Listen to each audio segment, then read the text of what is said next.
Well, the Mizzou football team did manage to get its first SEC win of the season yesterday, just by a 3-point margin against Vanderbilt. As has been the story of the season, that dub came on the backs of the MU defense, who had really had to play perfect in order to win this season. The Tigers offense did not score in the second half after putting up 17 points in the first. What changed after that break? Well, one guy was noticeably missing.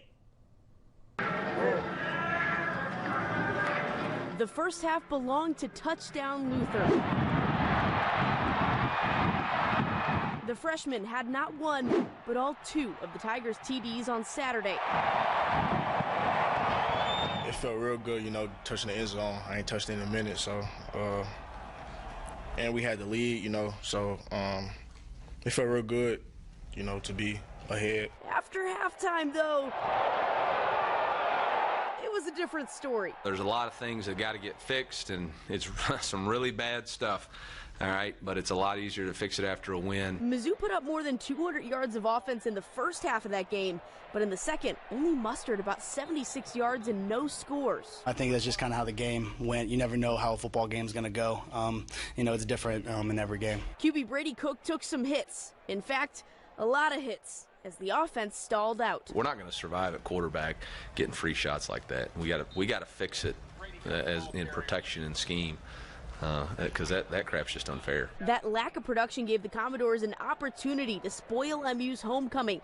Through a Cook turnover and one explosive play given up by the defense, Vandy was right back in it. Everybody's still sticking together because it's football. We know stuff's going to happen in the game that we're not likely going to want to see happen. But Blake Baker's defense held strong, as they have many times this year, and came up with a fourth down stop to salvage the win. To just find a way after the timeout to just be resolute to say, no, we're going to make the play on 4th and 6 inches. Although the film will surely bring a lot of things to light. I'm sure we'll watch the tape tomorrow and just be disgusted about a lot of things. For now, a win's a win. I'm not disgusted about lighting that dome, I know that. And it could not have come at a better time for this locker room. Definitely something our team needed, just to get a taste of victory again. Yeah, this team needed it.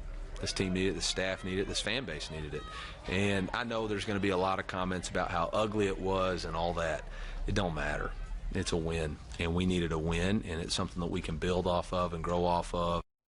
Well, head coach Eli Drinkowitz says that yesterday was actually supposed to be a good opportunity to get freshman QB Sam Horn in the game for a little bit. You can see Horn here warming up before the game with some deep balls, but Coach Drink says he never really felt comfortable enough with the game to put him in, but they would have liked to get him some reps. I thought at the 17-0 mark we were going to potentially get a couple of scores in the third quarter and then, have a chance to play him. But the best laid plans of mice and men, I think, kind of played out there, and so just didn't feel like it that I didn't feel any point in the third quarter comfortable. Next up, Mizzou will make the trip to Columbia East to meet the now 25th ranked South Carolina Gamecocks. Mizzou does open up as a 5.5-point underdog out at Williams-Brice Stadium. The Gamecocks are on a 4-game win streak right now.